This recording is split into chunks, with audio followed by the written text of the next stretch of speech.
We want to get right to our first guest of the night. Looking forward to having him on. Had a chance to read his book, which is already a bestseller, called Pete Rose, An American Dilemma. We're joined today by the assistant editor of Sports Illustrated, a great writer, and he joined us by telephone from up in New York, Kostya Kennedy, tonight. And Kostya, thanks for joining us. How are you? My pleasure. Great to be on with you. Yeah, good to have a chance to chat with you. Heard you on with Imus the other day talking about the book, and I had a chance to read through it, and actually had a chance to see Pete. You talk about it in the book. I was out in Las Vegas back in December and walked through that little mall between the Mandalay Bay Hotel and the Luxor, and there's Pete over there signing autographs. Well, it must have been a thrill. There he is. He's there, 15 days a month, and that's where you can find him. It's a living for him. I mean, that's his bread and butter is being Pete Rose and signing autographs that way. It just seems a little odd. I mean, I grew up watching Pete like most people did. Of a certain age, remember him as a player, and it just seems kind of out of place there almost. There isn't even really a sports memorabilia store he's in. I think it's called the All Music Store or some crazy title with music. It's the art of it's the art of music. It's a memorabilia store, but it's more music oriented. Yeah, they just got kind of a better deal. He used to be at a place called Field of Dreams, which was a more high-end but traditional sports memorabilia spot, and they just got kind of a better agreement with the owner there and everything, so they decided to do it there. But it is a little strange. It really is, and I was there a few days and walked by it a couple of times just to see what kind of line he had. Now, I don't know, maybe it's different other times of the year, but he didn't really have many people going in and out. But like you talk about in the book, I guess he has some kind of guarantee, and he makes good money doing that. So God bless him, right? Yeah, if you're going to be someplace 5 hours a day, 15 days a month, you're not going to get big long lines. But he has just a steady stream of people. So I don't know exactly what it was like when you were there, and certainly there's times he goes without people coming by, but I've been there to see him out there, and people come. They're not necessarily lined up as if Justin Bieber was just pulling into town, but they are, they're pretty steady that there's people there, and and he kind of guarantees that he'll move a little bit of merchandise every day, and that seems to be enough for the people who are investing in him. And you talk about it in the book, and I just stood there watching a little bit, from the outside the store, and just to see how he interacts. And you pointed out he will spend time with people. He's not doing it, just not looking at you when he signs whatever he signs. He does talk baseball with them, so he seems to enjoy himself. Did you get that? No, he does seem to enjoy him. I think that's true. He does enjoy, mixing with the people. You've got to have that right sort of attitude and urge to be with people, and he certainly is. And in many ways, that's what people are paying for, because the autograph itself has some value, I guess, but not that much. There's many of them out there, and it's not such a big deal from a financial standpoint. But he'll personalize it for you, and you also spend a little time. He'll basically answer any question about most things that you might ask him. That's his bread and butter, is the way he interacts with people. Yeah, I thought it was kind of, some people may not think it's funny. I thought it was somewhat amusing. Some of the items he will sign, he has baseballs that say, "I'm sorry, I bet on baseball," and he'll sign that and sell it to you. Oh, yeah, he'll do that. He's been doing that. He'll sign a ball that says, "I'm sorry, I broke up the Beatles," or I was the first man to walk on the moon. You can get him to write what you want him to write. Pete's winking. There's no question. He knows that there are a lot of jokes around, and he's willing to play along. He's not too proud for that, certainly. So he's playing along with the joke a lot of the time, but it can get a little funny. And he'll also go out to dinner with you. I mean, for a fee, but they have a dinner package. You can have dinner with Pete in Vegas. Yeah, you go out to a steak dinner, you and a few buddies. It's a somewhat popular thing for brides-to-be to give guys. It's like a bachelor party type thing. Go out to a good steakhouse in Vegas, and you and two buddies sit with Pete, and he'll, again, he just talks. Mainly he's remembering baseball and talking about stuff like that, but you get a little bit of Pete. You get a taste of Pete, and that's what he has to offer. That's basically all he has to offer, and it has some appeal for people.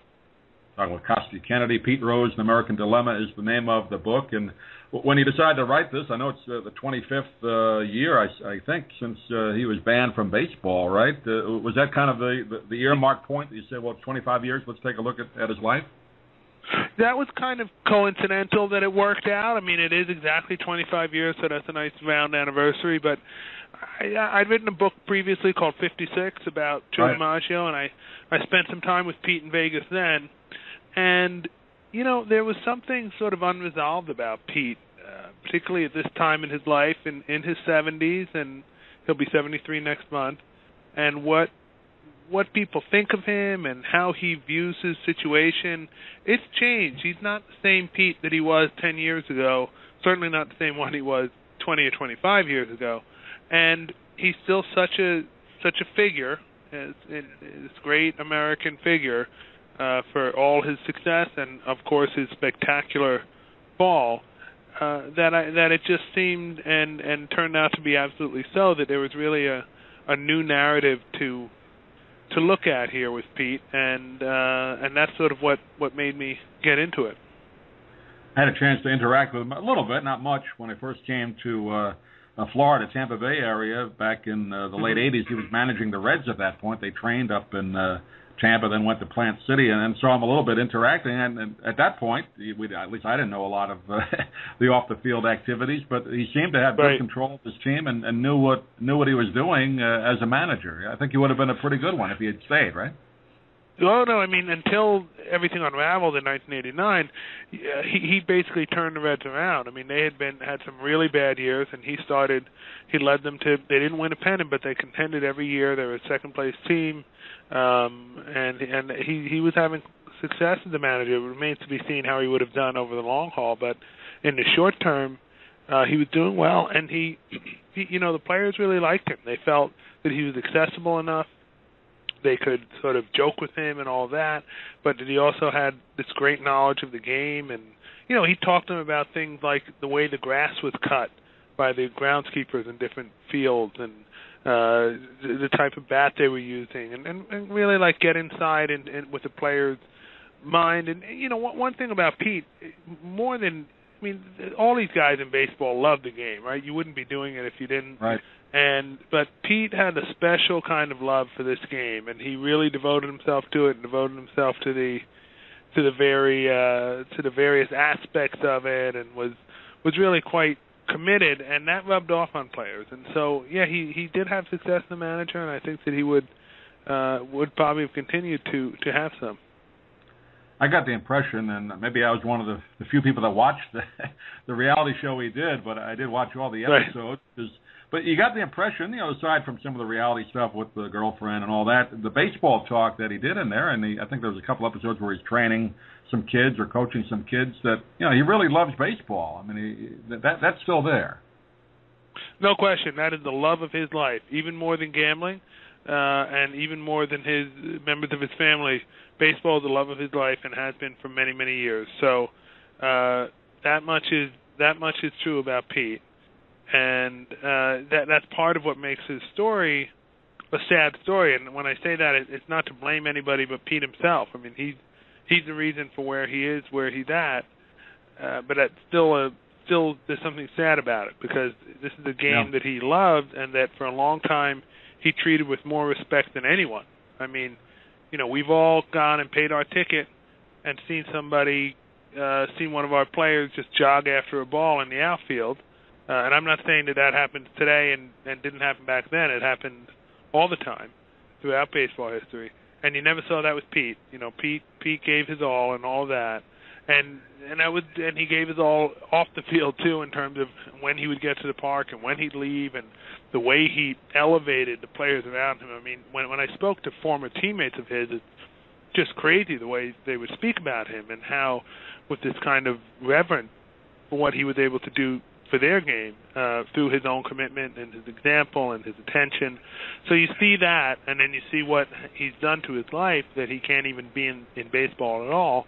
And there is definitely a sense of sadness about what's happened to him.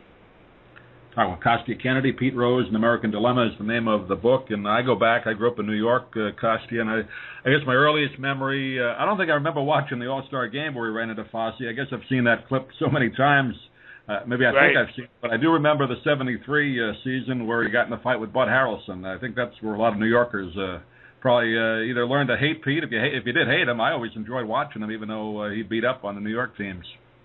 Right. You know, he took that thing in stride. He got in a fight with Harrelson, and the fans were all over it and threw stuff on the field, and the game had to be delayed and everything. Comes back the next day, and of course it's Pete, not surprisingly, who wins the game with a home run in extra innings, and sort of gives an arrogant punch towards the Shea Stadium crowd.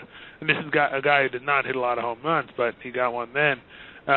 It's funny because he was vilified then by Mets fans, but when Pete came back in '78, and he was obviously there in between '73 and '78, when he came in '78 on his hitting streak, about 5 years after the Harrelson incident, I mean, everybody loved him. We want Pete, we want Pete. They were shouting in what was then Shea Stadium. So he had this connection with fans, and he certainly did create some disdain among opposing fans, and a lot of fans who didn't go for him that much.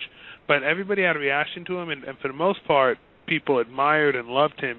Certainly on the teams he was playing for, Cincinnati forever and Philadelphia as well. But even also among opponents, I think that real baseball fans looked at what Pete was doing, and it's hard not to respect that if you're a baseball fan. I know you talk in the book. You said you talked to a lot of ex-teammates of him. I know he and Mike Schmidt. Mike Schmidt has kind of been a supporter of him throughout all this, but Johnny Bench is kind of wasn't at first. I guess they're a little bit closer now, or what's their relationship? Yeah, it's been a little bit. They've always had like kind of a little bit of a caustic relationship. I mean, they were obviously teammates throughout those great Big Red Machine years, and if you look at Cincinnati sports landscape, and Cincinnati is a big sports town, the two most important athletes in that town, without question, are Johnny Bench and Pete Rose. They are number one and number two, and there's never been any question who's number one, and that's Pete, who grew up in Cincinnati, and that's never been so easy for Johnny, and Johnny's been a little more of a model citizen off the field, and so there's some animosity there. And then when Pete lied about all the stuff he did, further animosity, and Bench came out and said some things against him. They've begun to repair it a little bit. They worked a charity event together last year, and but they're still not quite there yet. But there's a little bit of cordiality between them. I just saw Johnny's doing commercials again. I hadn't seen him do one in a while, so he's back on TV. Yeah, that's Johnny. He's pretty good at the Masters of Ceremony too. If you ever get a chance to see him on the after dinner circuit, he's pretty good. He's good. I haven't seen that. I'd like to see how he does that. And I know you talk a little bit in the book. You speculate a bit about with Bud Selig retiring after this year. He's been trying to get reinstated and set up meetings with Selig. Where does that stand right now? And if it doesn't happen under Bud, will the new commissioner, whoever that's going to be, will that be any better for Pete? I think that it's still, Bud has always kept an open mind, but he's never given any real inclination that he's likely to turn things around. And that's not to say that he should. I'm not advocating either way, but Bud feels a certain allegiance, of course, to Bart Giamatti, who he loved, and the commissioner who banned Rose and who died shortly after that banning. There are people who are trying to get Bud to make a move, and he hasn't yet, and I don't think we're going to see that. If a new commissioner comes in, it's a new game. It's still tough to put him back in baseball, but I do think that there's an increased conversation about it these days, and that we might, in any case, see him get on the Hall of Fame ballot, regardless of whether he is actually reinstated into the game itself. Yeah, if he did get it reinstated, let's say a full pardon or whatever you want to call it, would he want to be a coach, or does he just want to be in the Hall of Fame? Is that his biggest goal, Hall of Fame? Well, his whole life he's wanted to be a manager or a coach. That's what he wanted back to do, and I think he again, as I said, it is a new time in Pete's life, and at the age he's at and being out of the game for as long as he has been, it would be tough to be a manager, even for him. and I think that would be a tall order. That's not to say you wouldn't see him down as a coach of some kind, certainly in spring training, whatever it might be. I think he would immediately want to get back into the game, and that's not something I think that baseball wants. That's one of the reasons why they haven't done anything to change the situation, because to have Pete back there, and he's still a gambler. He still bets the horse races and other things. To have him back on the field is a tricky proposition for baseball. He's about 100 yards away from 2 sports books where he's signing autographs. Right, exactly, and he'll have people go over there and bet for him. So it's it's still a part of his life, no question. Well, it's a fascinating kind of look into the life of Pete Rose, and American Dilemma is the name of the book. We've been talking with Kostya Kennedy tonight, and the book published by Time Home Entertainment. And Kostya, appreciate you taking a few minutes. I know you've been doing a lot of these interviews, but it really is, for anybody who grew up in that area, and if you didn't, I think you're going to give young kids that haven't a chance to see him a real insight into Pete Rose's life. Well, thank you. He was a one-of-a-kind ball player, one-of-a-kind person for better or for worse, so I hope that this book does that. Thanks a lot. Thanks, Kostya. We'll talk to you soon.